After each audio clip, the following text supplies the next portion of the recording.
Allamanda গাছ ফুল এবং ফুলের কুড়ি ভরিয়ে তুলতে মিডিয়াতে কি খাবার দেবেন চলুন জেনে নেওয়া যাক আজকের ছোট্ট একটি ভিডিও থেকে। আমি সঙ্গে রয়েছি বিশ্বজিৎ, আর আপনারা দেখছেন আপনাদের প্রিয় চ্যানেল বিপ্রো গার্ডেন। শুরুতেই বলবো এই রকম তথ্যমূলক ভিডিও প্রতিনিয়ত পেতে চ্যানেলটিকে সাবস্ক্রাইব করে সঙ্গে থাকবেন। গাছের প্রত্যেকটি শাখায় এই রকমভাবে ফুল এবং ফুলের কুড়ি পেতে মিডিয়াতে খাবার হিসাবে দিতে হবে 10 থেকে 12 ইঞ্চি টবের জন্য 1 কাপ পরিমাণ ভার্মি কম্পোস্ট নতুবা পুরনো গোবর সার।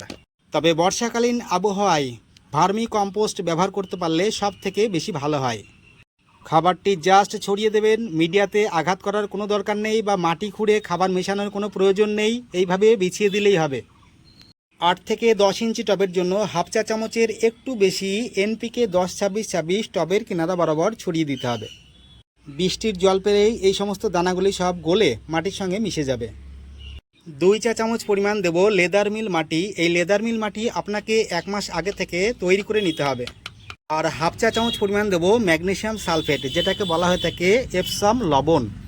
জাস্ট খাবারগুলিকে মিডিয়ার উপর এইভাবে সমানভাবে ছড়িয়ে দিলেই বৃষ্টির জল যখনই পাবে তখনই সমস্ত উপাদানগুলি মাটির সঙ্গে ধীরে ধীরে মিশে যাবে।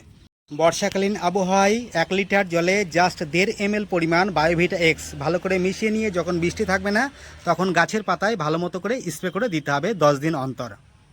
এর পাশাপাশি গাছে ফুলের কুড়ি এবং ফুলের পরিমাণ বৃদ্ধি করতে এনপিকে 0050 1 লিটার জলে 1 গ্রাম ভালো করে মিশিয়ে নিয়ে পরন্ত বেলায় বা সন্ধ্যাকালীন সময়ে যখন আবহাওয়া পরিষ্কার পরিচ্ছন্ন থাকবে অর্থাৎ বৃষ্টি থাকবে না, সেই সময় গাছের পাতায় ভালো মতো করে স্প্রে করে দিতে হবে। সপ্তাহে 1 দিন করে 3 থেকে 4 বার স্প্রে করতে পারলেই দেখবেন আপনাদের গাছের প্রত্যেকটি শাখা থেকে এইরকমভাবে প্রচুর ফুলের কুড়ি পেয়ে যাবেন।